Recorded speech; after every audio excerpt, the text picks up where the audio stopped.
오늘 여러분이 저와 함께 읽은 말씀 중에 내가 약한 그때의 강함이라 10절에 그런 표현이 있는데, 약함이 곧 강함이다. 세상 사람들이 바라보면 이거 모순된 말입니다. 어떻게 약함이 강함이야? 그건 정반대되는 개념인데, 아니 무슨 말장난하나 이렇게 생각하지만 사도 바울이 이런 얘기를 했을 때 이 안에 역설이 담겨 있습니다. 다시 말해서 모순되는 것처럼 보이지만 이 안에 진실을 담고 있다는 뜻이죠. 사도 바울의 평생 고민과 도전은 그의 사도권에 대한 시비였습니다. 네가 무슨 사도야? 라고 말하는 것이죠.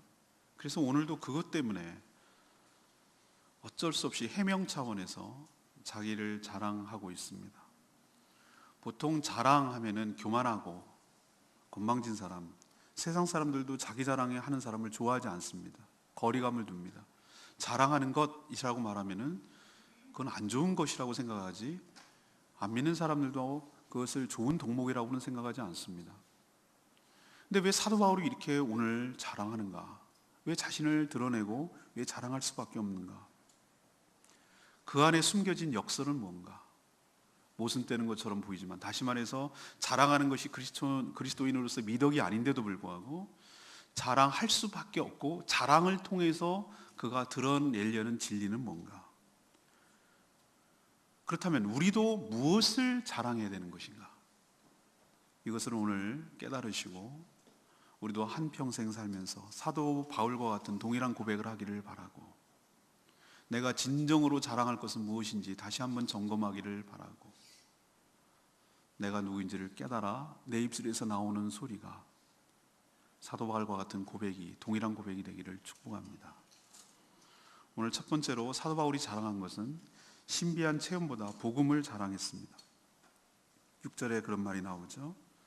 제가 아까도 말씀드렸습니다만 사도 바울은 끊임없는 사도권의 시비를 걸고 있었다는 거예요. 아니나 다를까 자신이 복음을 전해서 개척하고 설립한 고린도 교회에서조차 그 뒤에 나타난 거짓 사도들의 영향을 받아서 교인 일부가 사도 바울의 사도권에 대해서 시비를 거는 거예요. 여러 가지 이유가 있었어요. 사도 바울은 12제자가 아니다. 예, 맞아요. 그는 그때 12제자에 속하지 않았어. 오히려 더 예수 그리스도를 믿고 제자가 되려는 자들을 핍박하는 자였지 예수님의 제자는 아니었어요. 12명이 아니라 70명까지 포함되는 그 확대된 제자 속에도 들어가지 못한 사람이었어요. 그는 추천서도 없었어요. 추천서를 누가 써줄 사람이 없어요. 그는 사례를 받지 않았어요. 사례를 받지 않고 텐트 메이커로 자기가 직접 천막을 만들어서 자비랑으로 하고, 또 누가 후원해주면 그것으로 그렇게 생활을 했어요. 그렇기 때문에 고린도 교회의 일부 성도들은 이렇게 얘기하는 거예요. 저 사람이 자격이 없으니까 받지 않는 것이다 라고 시비를 걸고, 또 나중에 음해하기를, 받지 않은 이유는 거액의 구제연금을 일부 착복했기 때문에, 그걸 유용해서 썼기 때문에 굳이 사례를 받지 않은 것이다, 이런 식으로 모함을 했어요. 급기야는 오늘 이제 언급과 관련된, 오늘 본문과 관련된 건데, 사도 바울은 체험이 없다, 말뿐이다, 신령한 체험을 경험하지 못했기 때문에 사도로서 자격이 없다, 이런 식으로 이제 얘기를 하는 거예요.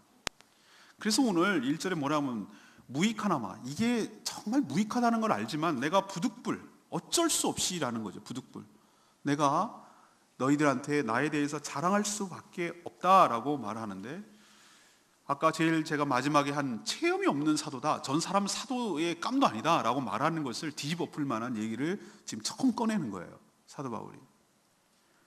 그 편지를 쓰는 시점보다 14년 전, 그러니까 한참 된 얘기죠. 사도 바울이 예수 그리스도를 만나고 다메섹 도상에서 만나고 그가 이방인의 사도로 부름받고 그렇게 변화되었을 쯤이라고 보여요. AD 42년, 44년 요쯤이라고 추정을 해요.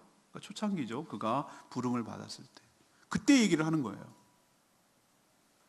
그가 놀랍게도 말이죠, 입신 체험을 해요. 입신 체험. 입신 체험이 뭐냐? 유체 이탈 화법을 많이 쓴다고 요즘 비난받고 있는데, 자기 몸과 자기 영혼이 분리되는 느낌을 받는 거예요.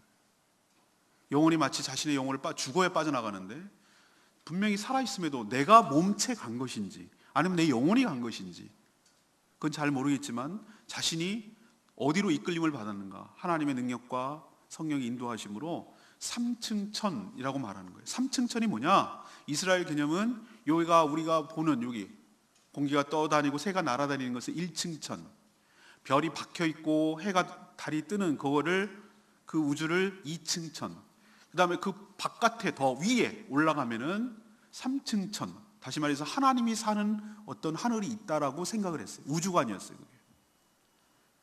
그래서 정말로 그 별나라 맥광령 가면 있느냐 그런 개념이 아니고 이스라엘 사고방식이 그랬기 때문에 이 사도 바울이 말하는 3층 천의 개념은 뒤에 무슨 표현이냐면 낙원에 이르렀다고 그랬어요. 낙원에. 그러니까 천국에 그가 간 거예요. 가서 사람이 이르지 못할 놀라운 계시를 받은 거예요. 천국을 미리 맛본 거예요. 그리고 하나님으로부터 놀라운 것들을 경험한 거예요. 그 계시를 받은 거예요.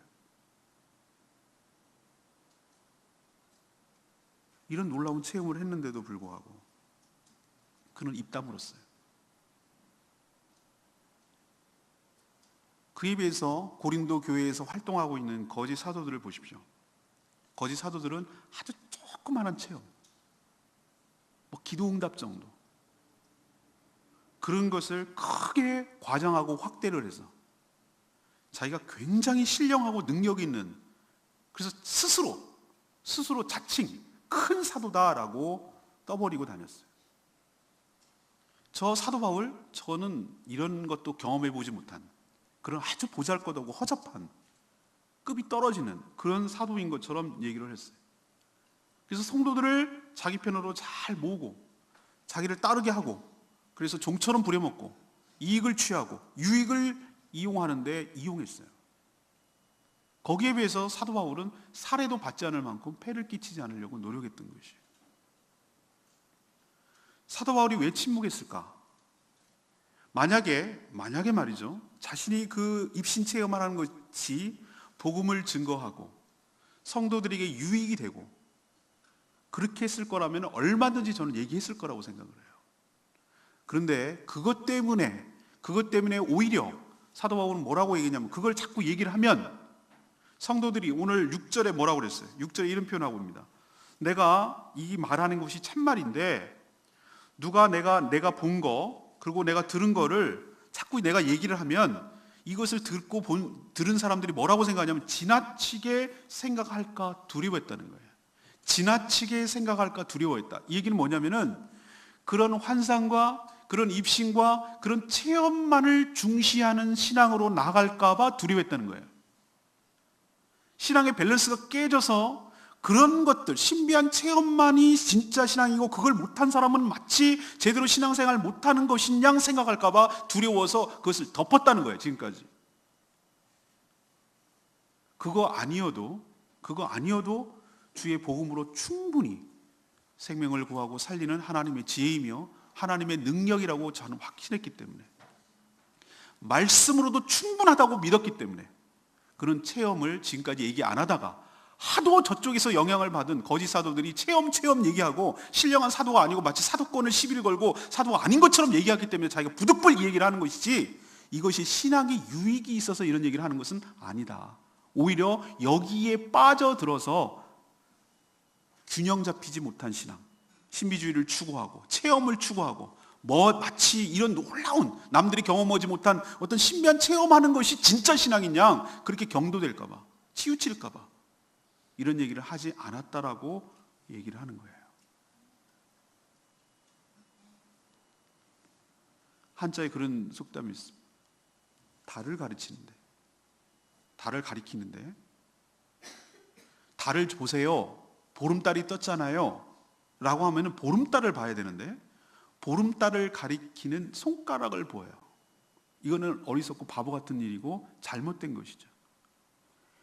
예수 그리스도를 봐야 되는데, 예수 그리스도를 보고 예수 그리스도를 믿어야 되는데, 그게 아니라 예수 그리스도를 믿었기 때문에 경험하게 된 놀라운 신비와 체험을 더 중시하고 그것을 추구하고 그것을 쳐다본다면 본말이 뒤집혀졌다고요. 배보다 배꼽이 큰 것이고 뭔가 잘못된 신앙을 한 거라고. 달을 보라고 했는데, 예수 그리스도를 보고 믿으라고 했는데 예수 그리스도를 보는 것이 아니라 그 예수 그리스도를 가리키는 그 손가락을 쳐다보고 거기에 머물러 있다면, 거기에만 관심을 갖는다면 이것은 잘못된 신앙이라 이 말이에요. 그래서 그는 자기의 여러 가지 모든 것들, 이런 체험조차도 배설물처럼 다 여기고, 체험이 아니라 오직 예수, 오직 말씀, 오직 복음을 자랑하기로 결단한 거예요. 사랑하는 여러분, 여러분도 하나님과의 놀라운 체험, 이런 것들이 저는 부정하는 사람은 아니에요. 저도 그런 놀라운, 제가 굉장히 이성적으로 예수를 믿기 때문에 하나님께서 저에게도 그런 체험을 주셨어요. 그런데 그것이 신앙의 전부가 아니에요. 건전하고 바람직하고 건강한 신앙은 이 하나님의 말씀 위에, 진리의 말씀 위에 기반을 둔 신앙생활 하시기를 바랍니다. 체험은 하나님과 자신 사이의 아름다운 비밀로, 소중한 둘만의 아름다운 비밀로 그렇게 소중하게 간직하시고, 그것 때문에 복음이 더 촉진되는 것도 아니고, 그것 때문에 내가 신앙이 더 좋은 것도 아니고, 그것이 복음의 본질이 아니니까 그런 것을 추구하지 않고, 그것을 자랑하지 말고, 그것은 속으로 감춰두시고, 속으로 나만의 하나님과의 비밀로 생각하시고, 부부간의 관계가 밖으로 드러나는 순간 추해지는 것이, 부부간의 관계가 아름답고 둘만의 소중한 추억으로 생각했을 때 그게 아름다운 것이에요. 하나님과 둘만의 아름다운 추억과 경험들, 그것들이 감춰졌을 때, 둘만으로 갖고 있을 때 그것이 아름답고 귀한 것이에요. 그것이 드러나는 순간 자기 자랑이 되어버리는 것이고, 복음에 오히려 확산되는 것이 아니라 막는 거예요. 여러분은 체험을 중시하지 말고 말씀을 귀하게 여기고 복음을 자랑하는 저와 여러분 되기를 소망합니다. 이게 역설이라는 거예요. 두 번째, 사도 바울이 뭘 잘했는가? 약한 데서 온전하여짐을 자랑했어요. 사도 바울은 체험이 많은 사람입니다. 예수 그리스도 믿는 사람들 잡아들이려고 다메섹으로, 지금 다마스커스, 시리아의 수도인 다마스커스로 그 먼 거리를 갈 정도로 열정이 있는 사람이었어요. 가는 길에 그 길에서, 다메섹 도상이 뭐냐, 난 맨 처음에 다메섹 도상 그래서 길 위에, 그 뜻이에요. 나는 그게 무슨 말인지도 한자로 얘기하니까 얘기를 안 해주시더라고, 누가. 그 다메섹으로 가는 길 가운데 그 뜻이에요. 강한 빛을 봤어요. 눈이 어두워져서 꼬꾸라졌어요. 그때 예수 그리스도 인격적으로 만나는 거예요. 주여 니시오니까, 네가 핍박하는 예수다. 예수님 핍박한 적 없어요. 예수 그리스도를 믿는 사람을 핍박한 거죠. 예수님은 예수 믿는 사람과 동일시하는 줄로 믿습니다. 예수 믿는 성도들을 핍박했는데 예수님은 자신을 핍박한 것으로 여기는 거예요. 그때 눈이 떴어요. 세상의 눈이 어두워지고, 율법적인 눈이 그때 거꾸라지고 어두워지고 가둬지고, 그때 닫아지고 새로운 영적인 눈이 뜨게 된 줄로 믿습니다. 예수 그리스도를 인격적으로 만나면은 육신의 눈이 닫아지고 영의 눈이 떠지는 역사가 일어날 줄로 믿습니다. 이런 체험을 한 사람이 누가 있어요? 이렇게 극적으로 예수 그리스도를 만난 사람이 누가 있냐고. 그럼에도 그거는 자랑거리가 못 돼요. 아까도 말했지만. 그리고 그는 하나님께서 특별히 뭐라고 아나니아한테 통해서 얘기하기를, 나는 너를 이방인의 사도로 부름을 받았다. 그러니까 이방인의 사도로 내가 너를 찍었다, 택했다. 로마 시민권자이고 헬라에 능통하고 히브리어에 능통하고 모든 앞뒤를 다 가릴 수 있는 듀얼 랭귀지, 이중 언어가 가능한 하나님이 예비된 사람으로 하나님께서 택하셔서 넌 특별히 유대인이 아니라 이방인의 사도로 내가 택했다라고 말한 사람이 신약 성경에 누가 있냐고요. 그리고 이렇게 3층 체험한 사람이 누가 있냐고요. 이런 놀라운 체험을 했으면 사람들이 어떻게 되는가? 아까도 말했지만 자칭 큰 사도라고 말하고 굉장히 거만하고 굉장히 자랑에 늘어났을 거예요. 너희들 그런 적 있어? 3층 가본 적 있어? 나를 이방인의 사도라고 누구 택한 적 있어? 이렇게 떠버리고 다니면서 엄청 했을 거예요. 처음에 인간의 연약함을 하나님이 너무 잘 아세요. 처음에는 그렇게 은혜로 시작했다가 나중에 그것이 자기 자랑으로 바뀌고 자기 확신으로 바뀌고 자기 왕국을 건설하고 하는 수많은 이단들의 사이비들의 교주들이 얼마나 많습니까? 그 사람이 처음부터 은혜를 사모하지 않았기 때문이 아니에요. 은혜 체험했어요. 놀라운 체험했습니다, 그분들. 그런데 얼마나 많이 변질됩니까? 교주 노릇하잖아요. 하나님이 그래서 사도 바울에게 더 큰 은혜를 주셨는데 자만하지 않으려고. 난 이것이 은혜라고 생각합니다. 이 뒤에 좀 이따 얘기합니다.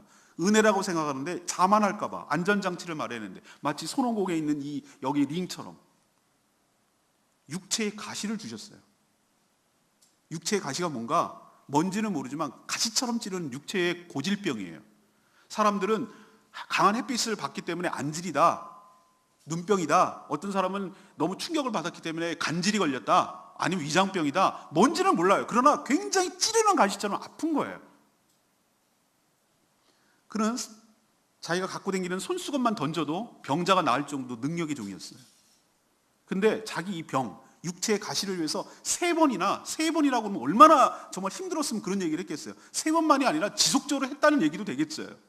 3번 동안 간절히 했는데 이거 떠나가기를, 이 육체의 가시가 좀 자유롭게 되고, 이것만 없으면 내가 정말 날개를 단 것처럼 더 많은 곳에 일하고 더 많이 사역을 하고 더 능력 있게 일할 건데, 이것이 얼마나 나를 제약하는지 모르기 때문에, 힘들기 때문에 3번이나 그렇게 기도했다고 표현하고 있어요. 근데 하나님께서 오늘 9절에 뭐라고 얘기냐면, 내 은혜가, 여기서 나는 하나님입니다. 나의 은혜가 너에게 족하도다, 충분하다. 저는 하나님의 말씀이 정답인 줄로 믿습니다. 하나님은 항상 옳으시고, 하나님은 항상 선하시고, 하나님은 항상 공의롭고 정직하고 바른 분인 줄로 믿습니다. 하나님의 말씀이 진리인 줄로 믿습니다. 내 은혜가 너에게 족하다라고 하면 족한 겁니다. 이는 내 능력이, 나의 능력이 너의 약한 데서 온전하여 짐이라. 이 놀라운 것을 얘기를 해주세요, 하나님께서. 이게 응답이에요. 우린 자꾸 응답을 항상 예스만 응답이라고 생각하는데, 아니요, 하나님께서 노 하는 것도 응답인 줄로 믿습니다. 아니야, 넌 그거 아니야 라고 말하는 것도 나에게 훌륭한 은혜이며 훌륭한 응답인 줄로 믿습니다. 내 은혜가 너에게 좋게, 아니야, 너는 가시를 갖고 살아야 된다. 그럼 하나님, 나의 육체적 가시를, 이 고질병을 그냥 참고 지내라고요? 그냥 이거 견디고 지내라고요? 하나님 너무하시네요. 그게 무슨 은혜예요? 라고 생각하기 쉽지만, 이 육체에 가신 고질병 때문에 자기가 뭐라고 고백을 하냐면, 내가 더욱 낮아져서 겸손해졌어. 하나님만 의존하기 때문에, 하나님을 의지하지 않고는 내가 견딜 수가 없기 때문에, 이것 때문에 더 하나님께 나아가고, 이것 때문에 내가 하나님을 찾게 되고, 이것 때문에 하나님께 기도하게 되고, 이것 때문에 내가 더 높아지지 않고 하나님의 은혜를 구하고 하나님의 능력을 구하기 때문에, 알고 봤더니 이것이 나의 은혜이며 나의 능력인 줄로 믿습니다. 내가 이것 때문에 내가 하나님 앞에 온전해지는 통로이고 도구인 줄로 믿습니다. 이렇게 고백을 하는 거예요. 이게 역설이에요. 이게 역설이라고. 그래서 이제는 자기가 뭐라고 고백하냐면은, 난 이제 나의 연약함을 자랑하기로 결정했습니다. 내가 강한 것들만 자랑하는 것이 아니라, 내가 잘하는 것을 자랑하는 것이 아니라, 나의 이런 허물과 부족함과 연약함, 맨날 질병 때문에 고생하고, 맨날 이런 식으로 고린도 교회에서 손가락질 받고 오해를 받고 모함을 받고, 배고파서 궁핍하고 박해를 받고 공고를 당하고, 이걸 자랑한대요. 이게 역설적 자랑 아니고 뭐겠습니까? 왜 이런 걸 자랑합니까? 이것 때문에 내가 하나님 앞에서 온전해지기 때문에. 사랑하는 여러분, 하나님은 자기 힘으로 살겠다고 하는 사람들 내버려 두세요. 내버려 두신다고. 우리는 어린애같이 내버려 두면은 그게 나에게 자유를 준 줄 알아요, 부모가. 아니요. 네 한번 네 마음대로 하면, 그래? 네 혼자 살겠다고? 알았어. 그럼 네 한번 살아봐라 이거예요. 된통 당하고, 엄마 밖에 나가서 놀래. 야, 지금 비 오고 나가서 진흙탕에서 안 돼, 감기 걸려서 안 돼. 나간다고 막 뒤집어지고. 알았어, 그럼 나가란 얘기는 얘를 스스로 깨닫고 돌아오기를 바라는 하나님의 크신 사랑 때문에 놔두는 것이지, 그게 자유를 주려고 하는 것은 아니잖아요. 그래? 네 힘으로 살겠다고? 한번 살아봐. 그러나 말이죠, 내가 너무 연약한 걸 너무 잘 알기 때문에, 내가 부족한 것을 너무 잘 알기 때문에, 난 내 힘으로 살 수가 없기 때문에, 그래서 내가 하나님을 더 의지하게 되고 하나님을 더 붙들어야 되고, 내가 기도 안 하면 견딜 수가 없고, 하나님 나에게 은혜를 주시지 않으면 내가 살아갈 수가 없기 때문에 더 엎드려지고 더 기도하게 되고 더 하나님 앞에 나아가는 것이 오히려 그것이 여러분에게 능력이며 그것이 하나님께서 여러분을 향한 은혜의 통로일 줄로 믿습니다. 그래서 두 번째로 사도 바울이 자랑하는 게 뭐예요? 이 역설이잖아요. 어떻게 약한 걸 자랑해요? 약한 데서 내가 온전하여지기 때문에, 이 진리가 숨겨져 있기 때문에, 이 모순된 이 역설적인 진리가 담겨 있기 때문에 나는 약한 것을 자랑하노라, 이렇게 얘기하는 거예요. 사랑하는 여러분도 강한 것을 자랑하는 것이 아니라, 세상 사람들은 강한 것을 자랑하거든요. 그게 아니라 나의 연약함을 자랑함으로 주님께 더 나아가고 주님께 더 엎드려지고 주님을 더 의지하는 것을 자랑하는 저와 여러분 되기를 소망합니다. 세 번째는 뭔가? 사랑하기에 수고했음을 자랑하는 거예요. 사도 바울도 잘 알아요. 11절에 보면 자기 자랑이 얼마나 어리석은 짓을 알아요. 그럼에도 뭐라고 하냐면 자기를 스스로 칭찬을 해요. 이게 얼마나 웃기는 얘기입니까? 어린애같이. 나는 너희들이 생각하기에도 부족함이 없는 자다, 그런 사도다라고 아주 당당하게 얘기를 하는 거예요. 사도 바울이요? 자기에게 부족하냐고요? 아니요. 자칭 큰 사도라고 떠들고 다니는 사람과 그들이 세워놓은 기준으로 볼 때도 하나도 손색이 없는 사람이에요.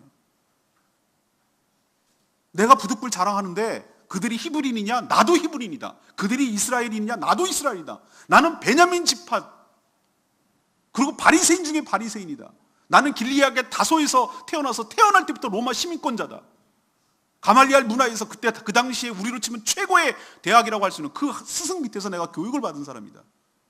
율법에 하나도 흠이 없는 사람이다. 나는 어려서부터 율법을 지켜온 사람이다 라고 말한 거예요. 스펙으로 따지면, 조건으로 따지면 그들과 비교해도, 그들의 조건으로 비교해봐도 하나도 손색이 없는 사람이에요. 그럼에도 불구하고 그런 것 같고, 그런 화려한 것 같고 섬긴 것이 아니라 스스로 낮은 종이 되어서 성도를 섬긴 것을 지금 자랑하고 있어요.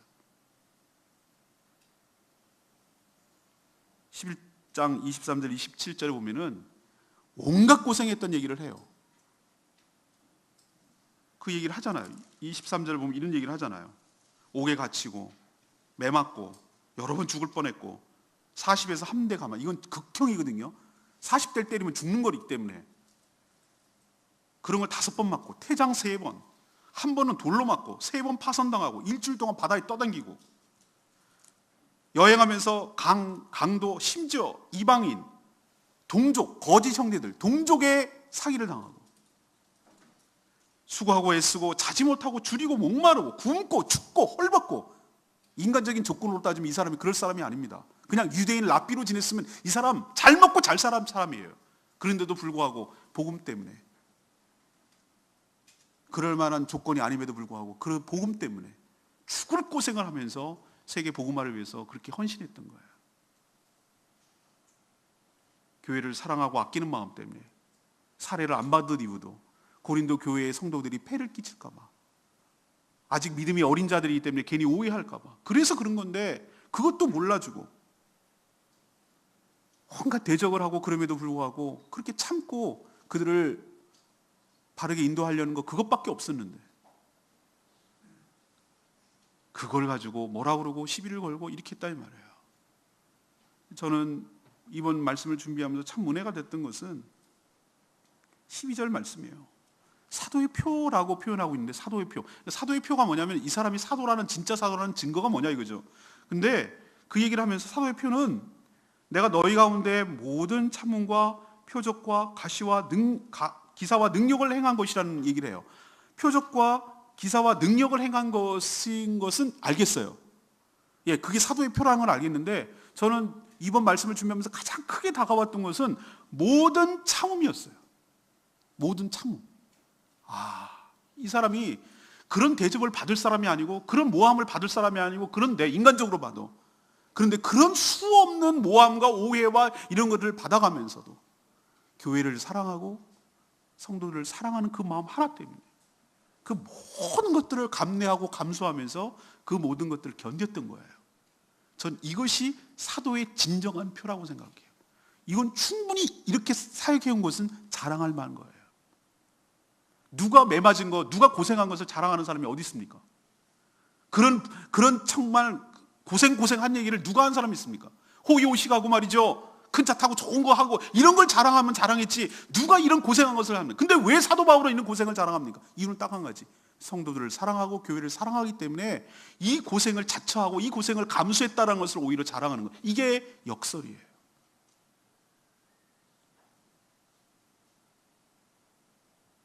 사랑하니까 참고 희생하는 겁니다. 이것이 아버지의 마음입니다. 이것이 하나님 아버지의 마음이자 사역자의 마음이에요. 고생했어도 숨기는데 오해 차원에서 이런 얘기를 했다는 것을 기억합니다. 오늘 말씀을 정리하면 이렇습니다. 정말 오래된 얘기지만 우리도 다 아는 얘기죠. 자기 피할 시대라고 그래요. 피할 것은 피하고 알릴 것은 알린다고. 다 피할 시대라고 그래요. 얼마나 자기를 이렇게 드러내기를 좋아하는지 몰라요. 화려하게 다 만들어 놓고 프로필 만들어 놓고 그것을 얘기하고 자기들을 어필을 해야 이만큼 있는 것도 이만큼 얘기를 해야 그래야 쓰임 받는 그런 세상에 우리는 살고 있어요. 자랑하지 못해서 안달난 시대. 그럼 우리는 무엇을 자랑해야 될 것인가? 우리의 몇 대째 난 예수를 믿어. 난 모태신앙이야. 이런 것을 자랑할 것인가? 사도 바울은 그 모든 것들을 배설물처럼 여겼다고 그랬어요. 나는 그러면 놀라운 신비를 자랑할 것인가? 그거 자랑하지 않았어요. 이번에 얘기한 것도 어쩔 수 없이 그들이 체험이 없는 사도라고 얘기하니까 얘기한 거예요. 그건 자랑할 의도가 없었어요. 그런 놀라운 경험을 했음에도 불구하고. 저는 오늘 첫 번째로 여러분들에게 권면을 드리고 싶은 것은 체험을 중시하는 신앙. 체험 자체가 없다라고 저는 부정하지는 않지만 체험만 중시하는 신앙, 체험만 추구하는 밸런스 깨진 신앙, 상당히 위험합니다. 간증을 상업처럼 이용해 다니는 사람이 있어요. 처음에는 하나님이 받은 순수한 은혜가 너무 감사하고 고마워서 여기서 불렀으니 이렇게 했는데 그 간증이 좋다고 갔는데 거기다가 MSG를 치는 거예요. 조미료를 친다고. 없는 얘기 보태고 있는 얘기 더 과장하고 그래가지고 돌아다니면서 간증쟁이가 됐어요. 간증쟁이가 돌아다니면서 돈벌이 하고 다니는 거예요. 그런 연예인들 상당히 많습니다. 그런 사람들 의외로 많습니다.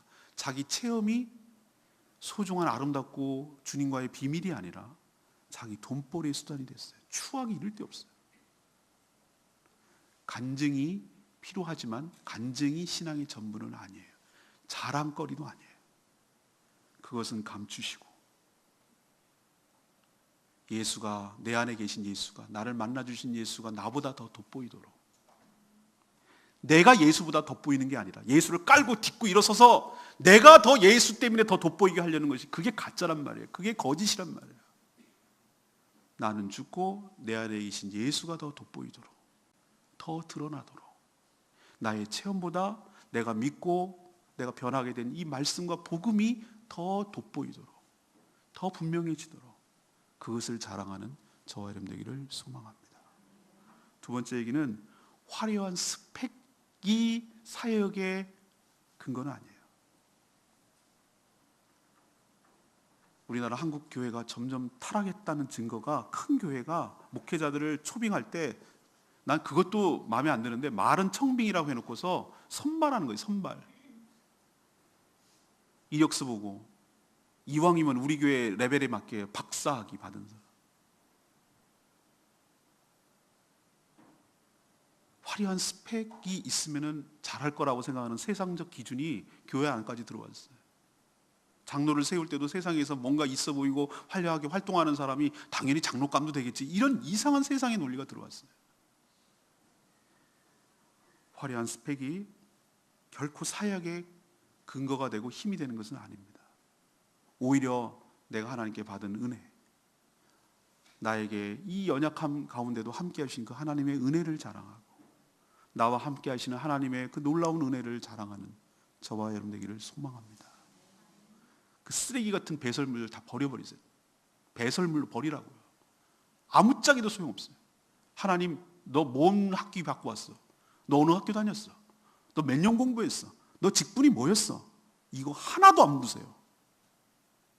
하나님 받은 은혜에 너무 감사해서 그 은혜로 헌신하고 섬겼던 그 아름다운 헌신을 하나님께서 받으시지 그 외적인 나타나는 스펙 가지고 결코 사역하는 거 아니라는 거 제가 내린 결론이에요. 지금까지 사역하면서 그것이 전혀 문제가 되지 않아요. 하나님께 은혜 받을 때, 그 은혜로 헌신할 때, 그 감사의 리액션을 할 때, 작은 것이라도 헌신할 때 하나님께서 그 헌신을 귀하게 받으시고 쓰임 받는 것 그 자체가 하나님께 감사하고 그것이 자랑하는 것이 나 같은 죄인을 불러주셔서 나 같은 부족하고 연약한 자를 써주시는 하나님의 은혜가 더 크다고 그것을 자랑해야지. 내가 이렇기 때문에 쓰임 받는다고 말하는 것부터가 자기 자랑에 빠지는 것이에요. 여러분도 받은 은혜만 자랑하는 저와 여러분 되기를 소망합니다. 마지막은 뭐예요? 군림하고 대접받는 것을 자랑합니까? 나는 일부 목회자들이 그런 거 보고 난 기가 막히게 이게 타락한 증거라고 생각해요. 큰 차 타고 다니고 비서 데리고 다니고 문 열어줘야 되고 호텔에서 밥 먹어야 되고 썩었어요. 그게 타락했다는 증거예요. 예수님은 그렇게 하지 않았어요. 가장 낮은 자로 오셔서 섬겨주시고 그렇게 했어요. 나 같은 죄인을 써주신 거 감사하게 여기시고 그것을 자랑하는 저와 여러분 되기를 소망합니다. 오늘 역설에 대해서 얘기했는데 겉으로 보면 말도 안 되고 웃기는 얘기고 모순되는 말처럼 보이지만 사도 바울이 자랑한 것 속에는 알고 보면 자랑이라는 게 잘못된 것인데 교만하는 것인데 이렇게 자랑하는 데는 알고 봤더니 그 안에 놀라운 은혜와 진리가 담겨 있다는 거 기억하시고 우리도 역설적인 자랑 그것을 자랑하며 다니면 좋겠습니다. 첫 번째 뭘 자랑하자고요? 신비한 체험보다 뭘 자랑하자고요? 복음과 말씀을 자랑하기를 원합니다. 복음과 말씀을 자랑하기를 원합니다.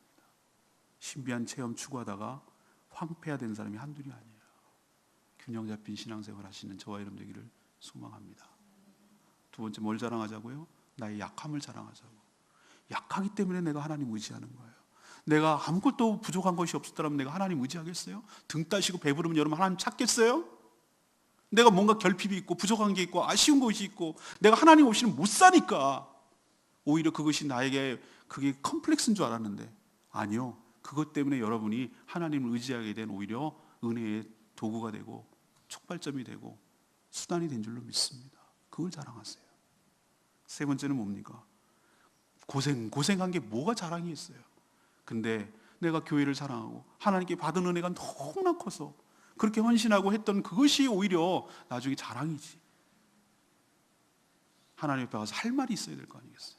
여러분도 자랑하는 것은 안 좋지만 자랑할 거면 이런 것을 자랑하시고 은혜 가운데 살아가는 복된 한 해 되기를 축복합니다.